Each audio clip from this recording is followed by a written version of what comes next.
Walabummaa News Network. Walabummaa News Network. Walabummaa News Network. Walabummaa News Network. Waggoota dheeraadhaaf karaa miidiyaalee hawaasaa sagalee uummata isaa ta'aa kan ture. Yeroo ammaa guddachuudha. Qabsoo bilisummaa Oromoo fi walabummaan Oromiyaa akka galma ga'uuf kaka'umsaaf dammaqinsa horachuu irratti hojjeta. Karaa toora saatalaayitii Oromiyaa fi addunyaa mararra dambali'uuf qophii isaa hunda xumurachaa jira. Walabummaa News Network. Qabiyyeewwan kanneen akka oduu, Gaaffiideebi, sagantaalee marii, aadaa, seenaa gootawwan Oromoo fi sagantaalee adda addaa barsiisaa bashannansiisan of harkaa qaba. Walabummaa News Network. Miidiyaa walabaa fi loogii irraa bilisa ta'e. jijjiirama hawaasaatti fufiinsa qabu dagaagsuuf Miidiyaa hundaa'edha. Walabummaa News Network.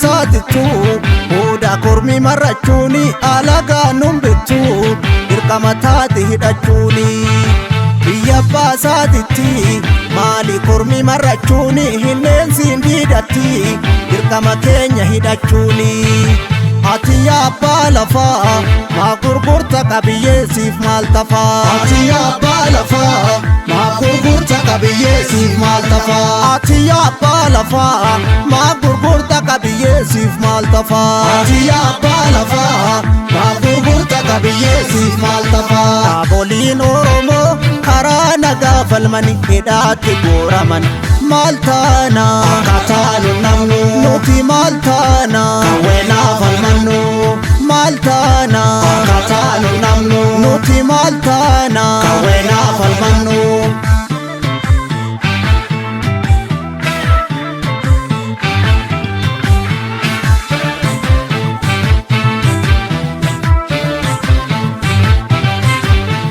Fala kanabba mala keeton barcuma iyyasuu butee goobanaan bakka awwaalchaa dhabee kallachi haqaanuuf kalaa bitamaan akkuma saree yoo dhufee booddeen salphina kan sabni adabee maal abdattee irbuu gootaa gantee sabbaakee yaa warra cubbuu nutti maltee maal abdattee irbuu gootaa gantee sabbaakee yaa warra horii saba gantee dhaamsi gootaa dhufee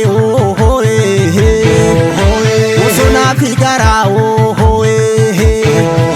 sirni darbiin kufee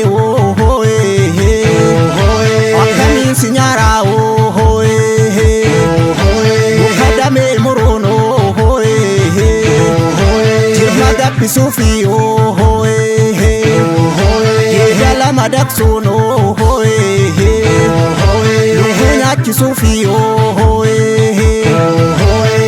deebite kaasirni mootii gonfoo waljabeessaa weerartuun hin diigamu kee warra ulfoo deebite kaasirni mootii gonfoo waljabeessaa weerartuun hin diigamu kee warra ulfoo Oromiyaa godhan dachee dhiigaa hidhadhu garaa kaanee maaltu jalqabee dhiisaa hidhadhu qawwee of dhabanii lafti namaan fiigaa hidhadhu garaa yoona lugnatu galee ciisaa hidhadhu qawwee diinqa keetti si hidhuuf deemaa hidhadhu garaa waqti hafaa jala riphee ciisu hidhadhu qawwee dhiigaan tiksi dabaree seenaa hidhadhu garaa diinna abbaaf dhufe ilmoon niisu hidhadhu qawwee hidhadhu garaa hidhadhu qawwee.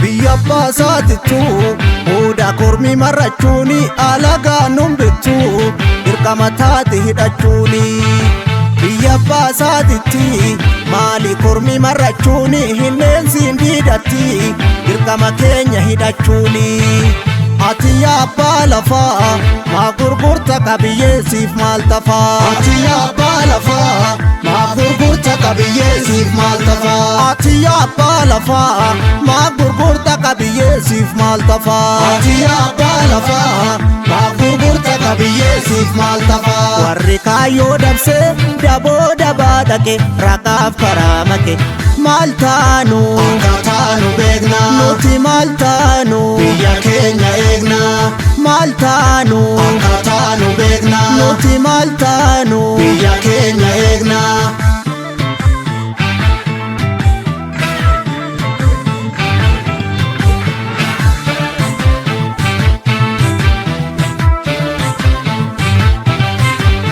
nuti baramee kaganamne suusiini oo silmoo guddifachaa keessaan nu gane maqaa nu himachaa yaa warra abbaa hin himanne jaarraa oliif nu dhaabdan addachaa haaloon hin hafu ni baafanna dachaa maal abdattee irbuu gootaa gantee sabbaa kee yaa warra turboon nuti maltee maal abdattee irbuu gootaa gantee sabbaa kee yaa warra horii saba gantee qarri qaramuruu taphii laganceetu fakkeessuun nu furuu abshaala obseetu wanti teenye taanee fuudhuun ni bee warri safuun beekne kulkilee nu dhibee sirni mootii gonfoo jabeessaa weerartuun hin diigamu kee warra ulfoo deebite kaa sirni mootii gonfoo jabeessaa weerartuun hin diigamu kee warra ulfoo maraan martoo tapha siyaasa baraa hidhadhu garaa saba nagaatu gidduu gaagame hidhadhu qawwee yoonni keenya sasumaa wal maraa hidhadhu garaa ufa hatsee oromummaa yakkame hidhadhu qawwee beeljigiin shakashakii yaasii hidhadhu garaa kee irratti abbaa taataa hidhadhu qawwee maa hin nyaatini gumaa baasii hidhadhu garaa warri kalee arras mataa baataa hidhadhu qawwee hidhadhu garaa hidhadhu qawwee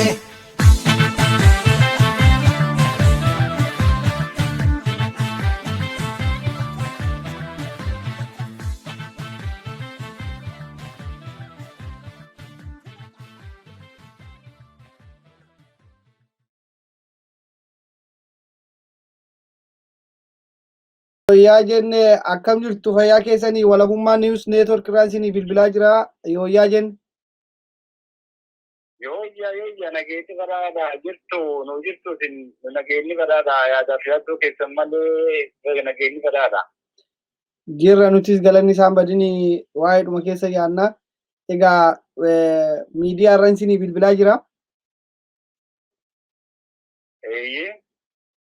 Akkuma beekamu yeroo darbe interview goonee turree marii xiqqoo isii akka goonuun barbaada.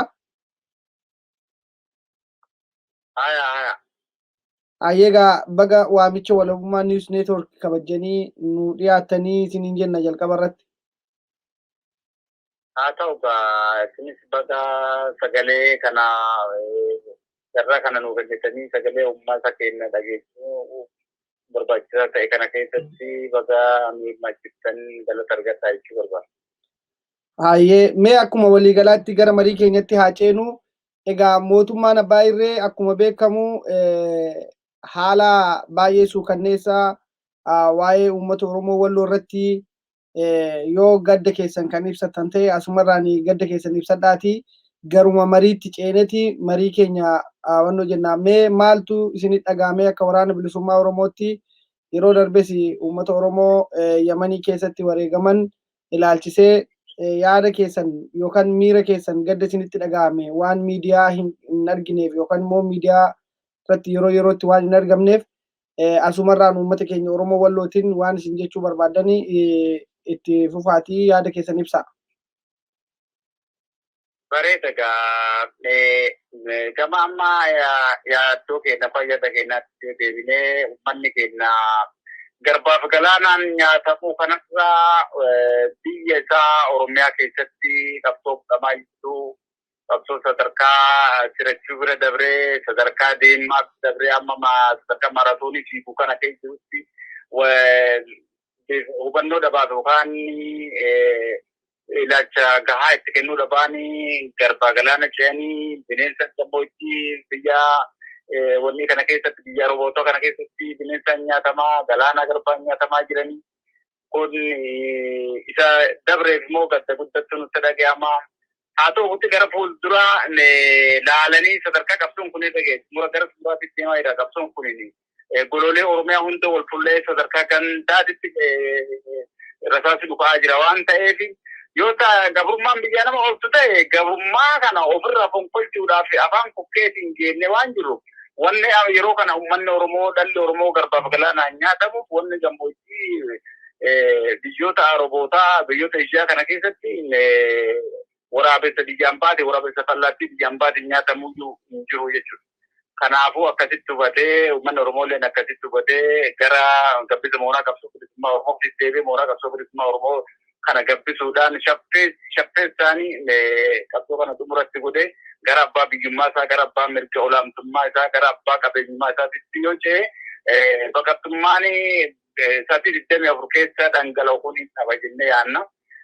Gama immoo uummata walloo irratti diinni kenna diinni tartiiboo kenna yookaan diinni jiru jireenya kenna aggammatee uummata keenya lafarraa duguugaa jiru kana keessatti diina tartiiboo kanarraa nuti laa wanta gaarii hin eenyu akkuma kalee barate akkuma kalee godhee awwala gaafa gabrummaa keessatti walloo dura cabsee aftitti aamte kallattii sanii waan kalee horii kalee keessa nyaatanii beekanitti dhaqanii jedhanii darraa isaati malee waan galma isa geessullee miti hawwii fedha isaati walloo uummata gootaa sanyii warqittuuti kanaaf itti duulanii uummata Oromoo kana keessa iddoolee dammaqiinsa olaanoo qaban sabboonummaa of kennansa qaban kan itti dursanii itti duulanii cabsuun isaanii kunin gara hammeenya keessa jabaataa uummata Oromootii qaban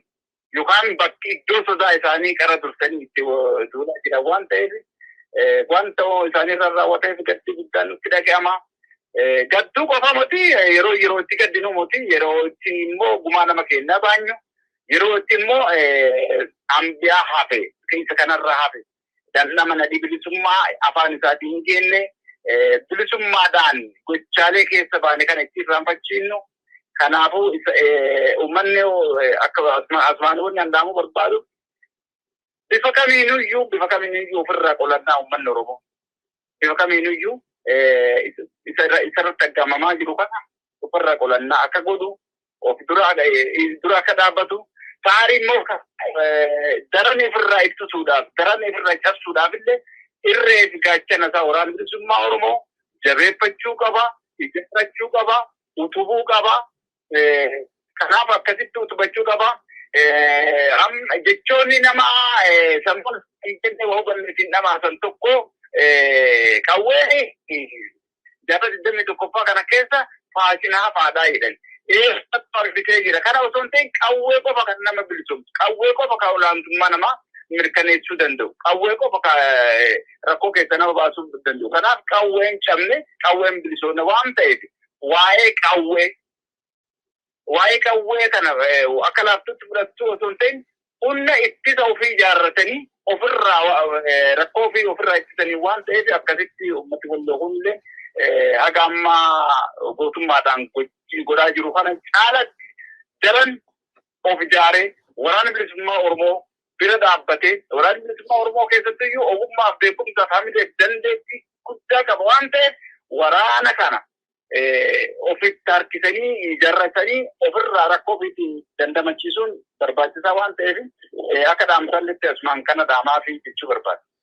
Baay'ee galatoomadha. Egaa akkuma beekamu haaluma amma uummanni keenya walloo irratti lolli irratti baname kanaan wal qabatee miidiyaaleen nafxanyoonni adda addaa kan jechaa jiranii shanee maqaa shanee itti maxxansanii uummata nagaa irratti adda bilisummaa Oromoo nu lolaa jira, shaneen nu lolaa jira jedhanii miidiyaa gurguddaadhaan gabbaanii maqaa waraana bilisummaa Oromoo xureessaa jiru.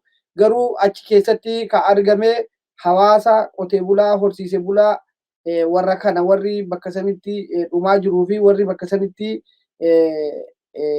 argame yookaan immoo diina kana ofirraa qolillee isaanuma. Mee isin Oromootu Amaara fixaa jira kan jedhani propagaandaa waraanni bilisummaa Oromoo kallattii hundarraanii nama Amaara jedhame Amaarummaa isaa qofaan fixa jechaa jiran. Isin akka hooggana itti aanaa hoogganaa waraana bilisummaa Gujii Bahaatitti wanni isin kanarraa jettan maali? Ayyi bareeda nuti qabsoo uummata kamiyyuu saba kamiyyuu irrattuu qabsoo nuti goonu qabsoo saba tokko ilaallatu muti saba tokko irratti xiyyeeffatamu muti qabsoo nuti goonu qabsoo saba irratti muti qabsoo gosa irratti miti qabsoo nuti godhaa jirru qabsoo gita bittoota ilmaan Habashaati qabsoo garee faashistiiti kana ofirraa ittisuuf yoo billee bilcheedha yoo uummata Amaaraa wanni ajjeenu hin ummata Amaaraa yoo ajjeenu ta'e iddoo ammaan dubbatu kanaaf iyyuu meeqaaf kumaatama meeqatu jira. Kanaafuu waan akka ragaallee si kaasuu barbaanne yoo tana makiinaa konkolaataa booddee bishaanii kaambii waraanaatti deddeebitu tokko karatti dhuunfannee miidiyaarra arguun dhabdanuuti inni gubateeti.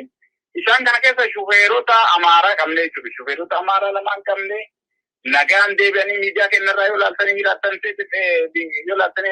argitanii jirtanii nagaan qabnee qabaa guddaa goonee deebinyee galchina irra.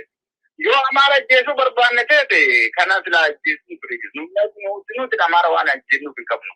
Kanaaf akkuma kalee barataniin qarummaa yeroo itti dabre kan fudhatama hin qabne kan dhaggaaf geettiin illee hin tolle kan oofaa jiran malee uummata Amaaraa irratti miti qabsoon nuti godhaa jiru. Gita bittoota irratti qabsoon nuti godhaa jiru. Mootummaa gabroonfataa irratti qabsoon nuti godhaa jiru. Mootummaa abbaa irree irratti qabsoon nuti godhaa jiru. Kana waan ta'eef akkanatti uummata Amaaraa akkanatti hubatuu qaba. Sammuu akkasiitti yaadanu ka uummata Oromoo miliyoona kumaatama ofitti nyaabsuuf deeman kana uummanni Amaaraa kunillee akkasumas immoo namoonni Amaara bakka buune jedhan kunillee osoo akkasii yaadan.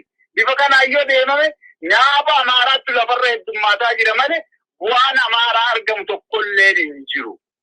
Kanaaf akkasitti osoo yaadanii Oromootti Amaara lolaa Oromoon bari gaanfa Afrikaatis addunyaayyu guuttee jirti. Oromootti Amaara lolaa nyaaba Amaaraa lafarra heddummeessuudhaaf kun jechuudha. Waan Amaara loluuf hin qabnu. Amaara nu waraana bilisummaa Oromoo kan bilisummaa uummata isaatiif loluu dhiisi Amaara uummanni kennayyuu nagaa waliin jiraataa jira. Nagaa waliin jiraataa jira. Maaliif uummata kennattu addunyaarraa uummata nagaa barbaadaadha. Kanaaf namni bineensa nagaa gaafatu ilma namaa nagaan dhoowwu. Kanaafuu namni bineensa jiraachisu ilma namaa wanneen jireenya dhoowwatuuf hin jiru. Kanaaf maaliif uummanni Oromoo yeroo nagaa nama fuudhuu yumaan jedha. Alaamanni nagaa saanamni nagaa jedhaa miti.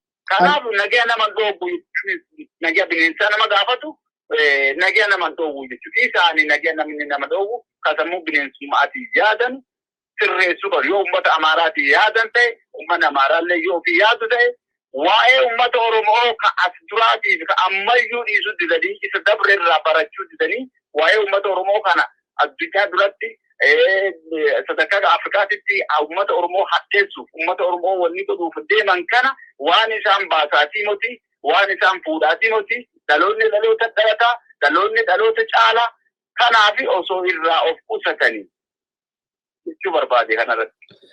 Baay'ee galatoomadha.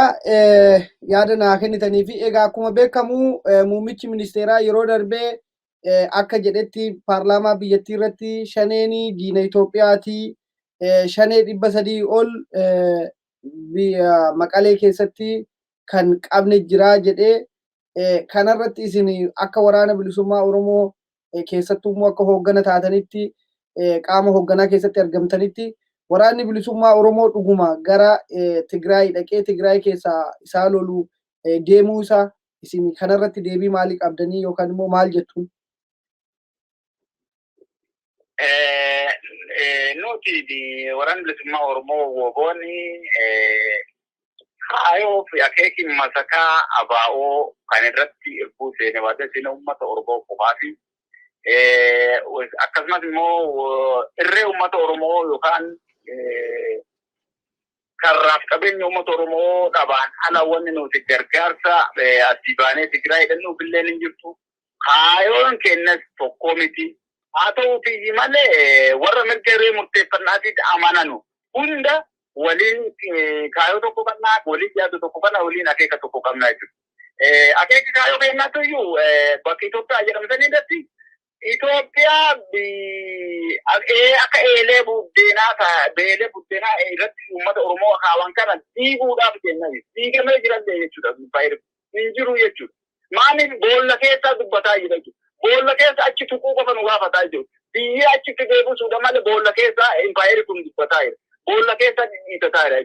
Akka inni dhiitanne biyyatti naquu qofa jechuudha. Impaayeri kun diigamee jira.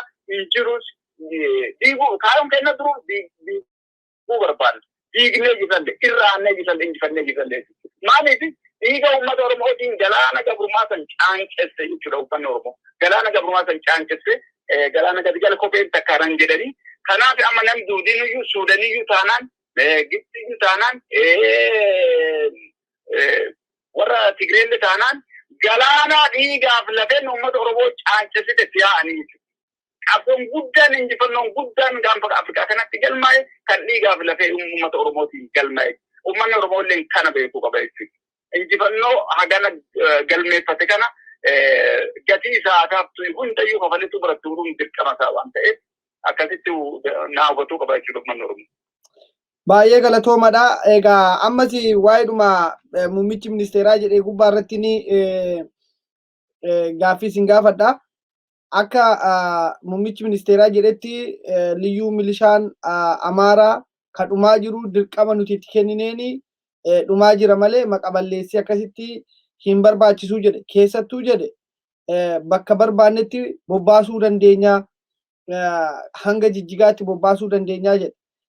Garuu Sudaan immoo kiiloomeetirii 60-70 ol kan ta'u qabattee kan irra taa'aa jirtu gama sanitti irraa waan dubbaten qabu. Maaliif gara Jijjigaa kanatti qiyyaafatee Oromiyaa keessaa Amaarri faallaa kan silaa achi nama diina isatti dhufee ofirraa ittisuu irra dhiisanii hanga dhufanii Jijjigaa kana keessatti dirqamatti kennee bobbaasuu dandeenya bakka barbaannetti bobbaafnaa kan jedhu lafa kaa'e. Yeroo akkas jedhutti waa lamatu jira. Biyyi sun kan ittiin bulaa jirtu haala amma inni dubbate kanarraa mootummaan naannoo Oromiyaa kana gubbaa irratti waan dubbaten qabu. Uummata Oromoo walloo akkasitti ajjeefamaa jiruufillee akka mootummaa naannoo Oromiyaatti wanni isaan haasa'anii gargaarsi isaan godhaniif keessattuu ilmaan namaa ambulaansii keessaa baasanii akka qalan argitanii jirtan jedheetuma yaada. Kun hundi hanga raawwatametti waa'een sanaa paarlaamaa sana gubbaa irratti hin dubbatamne. Ambulaansiin biyya kanaa seera fi heera biyya kanaatiin hojjeta waan ta'eef kan jedhu irratti yaadni kenname hin jiru. Namoonni yaada kanallee dubbatanii namni akka malee qalame kan jedhu san hin kaafne. Isa kanarratti isin akkamitti ilaaltan? Maalinni yaadni isaanii gara Oromiyaa keessatti waraana kana Oromiyaa keessa darbanii gara Somaalitti qiyyaafachuun isaanii kun maal agarsiisatanii yaaddu? Ana akka yaatutti wanti irraa hedduu quba qabullee hin jiruuti. Haa ta'uti iddoowwan sodaa isaaniiti natti fakkaata. Iddoowwan sodaa isaaniiti kallattii ittiin sodaatanu. Uummata Somaalees ta'e, uummata Oromoo, uummata Tigraayis ta'e, uummata Beenishaangul, Gambeella, Affaar. Warri kun warra hiree murteeffannaa dhufuutti amananuu jechaadha. Iddoon kun hundinuu maalidha? Bakka sodaa isaati yookaan iddoo sodaa isaaniiti. Bakka namaan hundattuu waraana bobbaasaa jira. Bakka hunda kana jibbaasaa godhaa jira. Waan itti baasullee natti hin fakkaanne. Sababu kanneeniin bobbaasa natti fakkaate an akka yaadutti gama kaaniin sodaan guddaan isa amma Suudaan faa lafa irraa qabdee jirti lafa kana. Maanii fi waan Suudaanii kan itti jedhe Suudaanii waggaa 550 dura lafa nurraa qabdi har'a qabatti. Maati har'a qabatti? Laal. Kanan gabaan jedhu kun kanaa jechuudha. Qabsoon uummanni Oromoo walirraa hin geggeessaa dhufeeni qabsoo diddaa gabrummaa gara xumuraatti geessise qabsoo xumuraa kana immoo gara xumuraatti waan fideefi mootummaan ilmaan abajaa kun laamshee dadhabe laafina kana keessatti itti fayyadamtee jechuudha. Kanaaf ammallee maalidha warra fuudhanii kan lafa irraa qabate san dhiisanii gara Oromiyaa gara Sumaalee kana wanni godhuun impaayera kana kan jaare iyyuu duruu eenyudha Oromoodha. Impaayera kana kan jaare iyyuu warra Sumaalee kana yoo warri kun jalaa diigame warri amma maaliin filmaata kanarratti maamni jedhaa jedhanii warri bakka bu'oonni mootummaa Sumaalee gaaffii falmitootaa suni Ogadennoon faan akkasumas immoo paartiin mormitootaa ta'a Oromoo bakka bu'an ta'a biyya keessatti wanni godhaa jiru illee irraa qoodan fudhannuu jedhe. Wanni kun cufayyuu sodaa isaanii yoo silaa danda'an of oolchuudhaaf dandamachiisuudhaaf yaalii taasifamu natti fakkaataan akka yaadu. Galatooma. Egaa mee amma gama biraatiin gara waraanni injifannoo waraanni bilisummaa Oromoo gama Gujii Bahaa kana keessatti waa hedduutti deemaa gara kanatti deebiname. Mee waraanni bilisummaa Oromoo Gujii Bahaa kana fi Gujii Dhihaa kana keessatti akka waliigalaatti maalirra jira ka duraa sanirraa amma maaltu haaraa kan jedhuu fi uummata Oromoodhaaf mee ibsa godhame. Ayyee bareeda. Namni akkuma waliigalaatti haaluma waliigalaallee akkuma sadarkaa Afrikaa sadarkaa impaayeraa gabroonfataa kanaatitti akkasumas immoo sadarkaa Oromiyaalletti walumarra hubannoo maanii qabaachuu danda'ati. Irra caalaa immoo iddoo jirtuu fi wanta hojjetaa jirtu irratti hubannoo gahaa namni qabaata jedhee. Kanaaf konyaan kennaa uummata kenna waliin waraana bilisummaa Oromoo kan waggaa arfan kana baay'ee keessa qaxxaamuree ubbaan qabsoo kana jala dhaabbate diina kana jala dhaabbate karaa dheeraa dhufee qabsoo kana armaan keessatti yeroo ammaa kana injifannoo guddaarra jirra jechuudha.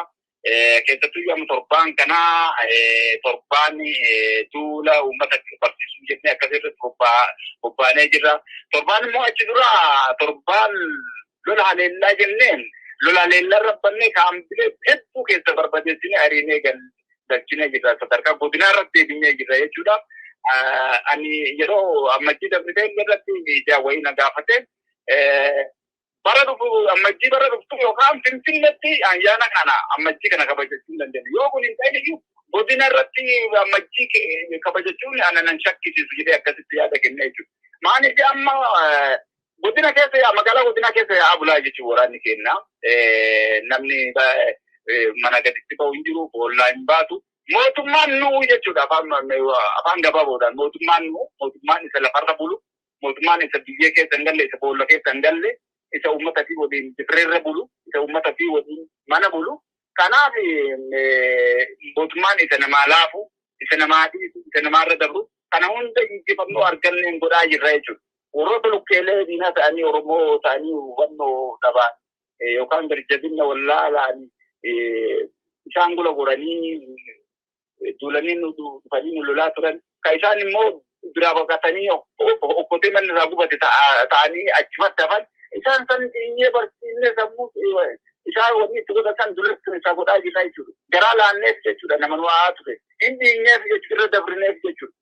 Mootummaa jechuun karaa jechuudha isa namaa dhiisu jechuudha. Waama mootummaa konyaa akka konyaa kanaatitti mootummaa of danda'e. Akka Oromiyaalletti waraanni bilisummaa Oromoo sadarkaa mootummaatitti uummata bulchaa jira jechuudha. Sadarkaa mootummaatitti bulchaa jira jechuudha. Gololii hundalletti yennaan nuti ilaalle sadarkaa kamittiyyuu waa'een dhimma uummata keenyaa hundinuu nu ilaallatti magaalaa fi baddaa waraanni keenya keessa socho'u hundatti yoo ati moona waraanaa taate yoo ati dhufte uummanni waa'imatu keessa dhadhaabataa jechuudha. Uummanni waa'imatu nutti dhangala'aa oolaa bulaa jechuudha. Maaliif murtii haqaalee nuun argata waan ta'eef. Kanaafuu lolaa jirraa, lollee injifannee jirraa, itti dhufaa jirraa, keessattuu sochii dhoogginee jirraa, galaarraa kutaa jirra, bakkoota haafan mooranii haafanillee galaarraa kutaa jirra. Dhiyoo tanallee quba qabdanii ballo miidiyaarraa arguun dhabdaniiti. Galaa ishee walii daddabarsuutu keessatti lola guddaa ta'e guyyaa jiraatti. Kanaaf galaarraa kutiisa kana keessatti amma guddaa eebisatti lafa qe'uudhaa jirra jechuudha. Kanaaf ilmaan Habashaa kun silmiidha.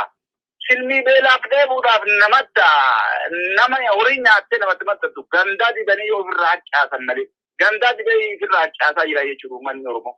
Kanaaf qabsoon keenya akka konyaa kanaatti sadarkaa olaanaa sadarkaa guddaa qabattee jirti jechuudha. Amma inumaayyuu yeroon booda gara Shaashamanneetitti Sidaamoo kana keessaan Finfinnee Hawaasaa keessaan gara Shaashamanneetitti imalaa jira. Lolli kennayyuu amma eessarraa deemaa jira daangaa Sidaamootii fi daangaa Oromiyaa irraa deemaa jira. Achi bira dabrinaan Shaashamanneetti fullaasuu kenna jechuudha. Kanaaf fagoo jirra baay'ee deemne baay'ee fagaannee jechuu barbaada. Galatooma yaada naa kennitanii fi mee amma duula barsiisa irratti jirra isa dura duula lolaa jennee labsinee duula lolaa san injifannee amma immoo duula barsiisa irra jirra namoota kanaan durallee ergamtoota diinaa ta'anii nu haadhaa turan yookaan immoo nu ajjeesaa turan hunillee dhiifama goonee fi jettanii jirtanii mee ganda meeqa keessatti barsiisaa jirtanii akkuma argaa jirru immoo manneen barnootaa tokko keessattis immoo alaabaan dhaabbatee jira. Mee akka waliigalaatti aanaa yookaan immoo gandoota meeqa keessatti barnoota dhaabbataa kana hawaasa barsiisuu irratti bobbaatanii jirtan akka uummata keenya ifa ta'utti nu ibsame. Gandaa fi aanaalee konyaa Gujii Bahaa jala jira hunda irratti barnoota kennaa jirra. Akkasumas hubannoo garaagaraa uummata kennaa jirra beektaa. Kanaafuu achi kenninee osoo hin ta'in hundayyuu kana uummanni ragaadhaa jedhu uummata gaafattee uummata irraa arguu dandeesse. Waliigala Gujii Bahaa to'annoo keenya jala jira waan uummanni keenya ragaa bahuu danda'u jechaa jirtan. Galatooma. Meegaa haaluma amma laali amma kanarratti sirnumaan subachiisuu barbaade gaafa waggaa lama dura fageenya aanaalee gammoojjii keessatti molii diimaadha. Halluu diimaadha jedhanii akkasitti qayyii dhabamee jira jedhanii akkasitti uummata keenya bulchaa jirtaa sabaan nama achi jirtan shanee jala jirtanii. Isa kana qayyii diimaa kana oluma finnee eessa qayyiin diimaan amma eessa? Magaalaa godinaa Nageelle magaalaa keessa seensinee jechuudha. Magaalaa Nageelle amma gama maddii tokko bahuu hin dandeessu. Kaafatti bilbili bahuu hin dandeessu. Qayyiidhaan tuqamee jiraa jedhan. Maaliif achii gadi kaabaa'ooti jechuudha. Agana jaalaa akkam ta'udha guutuu godinichaa ta'annee jirra.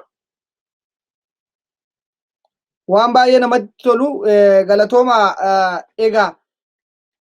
Waraanni akkuma keessan lixa shaggarillee bifuma wal fakkaatatu deemaa jira.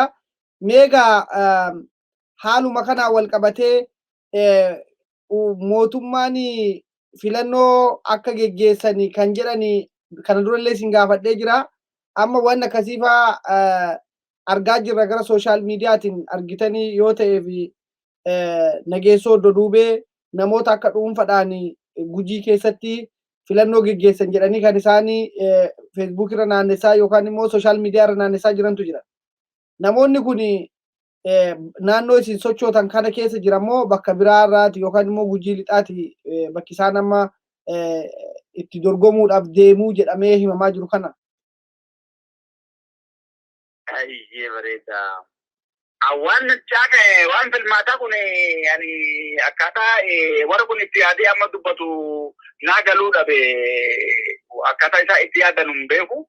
Tarii akkaataa isaan itti filmaata keessattuu dhiisi duula na filadhaatii fi gadi ba'anii sekendii tokkoyyuu deebi'anii nagaan galan ani hin beeku. Isaantu beeku. Inuma laallaa inuma nagarraa jechuudha. Maaliif yoo jenne waraana meeqatu jira? Uummanni Oromoo bal'aan kan sagantaa siyaasa bilisummaa Oromoo amanee fudhatee irbuutti seenee jiru waraana. Akkasumas qeerroon bilisummaa Oromoo waraana. Akkasumas irreef gaachan uummata Oromoo wooboon waraana. Waraanni kun immoo magaalaadhaan haga baadiyyaatti akka funyaaniitti guutee jira. Mee filmaata jedhamu kana yookaan filannoo kana akkam godhanii eessa dhaabbatanii maal ta'anii maal jedhanii eessa qilleensarra geeggachu. Taata godina kana keessatti nageelle magaalaa keessatti duula na filadhaa geeggachu hin dandeessu. Maaliif itti dhufaa waan ta'eef. awwaat kanaaf waa kijibaa jechuun kun kijibaa godina kana keessa geessu hunda godina kana keessa kijibaa akkasitti uummanni Oromoo hubatuu qaba. Akeekkachiisa kennaa jira akeekkachiisa wanni goonee jira jechuun nam tokkee fi abbootiin amantaatii manneen abbootii amantaatii fi uummanni bal'aan Oromoo. Iddoo bakkee duula na filataa afaan faajjii diinaa kanaaf achitti na kan argamne. Tasa abbaan achitti argame rakkoon isarra yoo ga'e itti gaafatamummaan isuma mataa isaa ta'uu miidhaa garaagaraatiin hubachiisnee jirra. Ibsa garaagaraallee hubachiisnee jirra jechuudha. Kanaaf irraa kanallee asumaan uummata keenya kan kunyaa kana waan nama hubachiisuu barbaadu. Nam tokkee ta'e tarimoo miseensota Ittitti warra ta'anis ta'e wanti Ittitti kan yeroo ammaa kana haalli nagummaa isaaniitu itti gaafatamummaa jara keessa jiru akkamiin maatii fiitiin wal qunnamuu hin dandeenye bifa kamiin gabbanii duula na filataa geggeessuu danda'a. Kanaaf yoo wareegama lubbuu kiyyaatiin Ittitti jiraachisuu barbaada yookaan ceesisuu barbaada jedhan malee namni tokko godina kana keessa gadi ba'e duula na filataa geggeessuu danda'u hin jiru. Tasa yoo akkasitti iyyuu gadi ba'e namni akkasitti gadi ba'e nagaan galuu danda'u hin jiru jedhee jaadan qabu. Kanaaf kun duulli maqaan duulli na filataa kun afaan faajjidha waan uummata addunyaa ittiin gowwoomte waan uummata naannoo biraa ittiin dhamaasan malee hin jiru jiraachuus hin jiru jechuudha. Baay'ee galatooma akkuma beekamu gaa jaalmarroonis yeroo darbee Aljaziira irratti guyyaa 3 dura yaada isaan kennan ni jira. Itoophiyaan kuftee jirti. Qoricha dogoggoraa addunyaan kennee fi garuu qoricha yeroon itti darbe kan jedhu irratti yaada isaa ibsee jira jechuudha. Egaa mee kanaan wal qabatee isinis akka Oromootitti uummata Oromoo bal'aadha. Dhimma bakka amma filannoo itti geggeeffannaa filannoon kuni akkuma kanaan dura karoorri isaan jedhan filannoon kan jiru magaaladha malee baadiyyaa miti jedhanii jiranii. Isa kanaaf isin immoo dhimma kana gubbaa irratti filannoodha isaan jedhanii uummata ittiin burjaajessaa jiran uummata keenya halkaniif guyyaa wallaalchisaa jiran kana irratti akkuma sinuu dura kaaftanii paartileen siyaasaa Oromoo kamiyyuu irratti hirmaachaa hin jiru. Isa kanaan wal qabatee dhaamsisin akka waraana bilisummaa Oromootti uummata Oromoo kutaa 11 qabdan maalidha? Maal jechuu ni barbaaddu kan jedhu irratti yaada keessan nu ibsaatii asuma irratti goolabnaa jechuudha. Bareeda gaamne amma dursa nama miseensa Ittitti kan warra paartii badhaadhinaa ofiin jedhan kana warra ergamtoota bittoota ilmaan Habashaa irra bobba'an kana tarii immoo warra mooyyee qoraafatanii kalee TPLF jala turanii adda immoo mooyyee qoraafatanii amma uummata keenya godina fudhatanii filaa osoo isaanii ta'e amaaraan heerumuu deeman kana kaleen meqeleedha. Arri immoo gara baahirdaaritti warra akkanatti sammuun isaanii yaaddu kamiiri sabaaf of kennansa isaanii cancanamee jiru kana ergaa dabarsuuf barbaadu. Ergaan aannan dabarsuuf maalidha?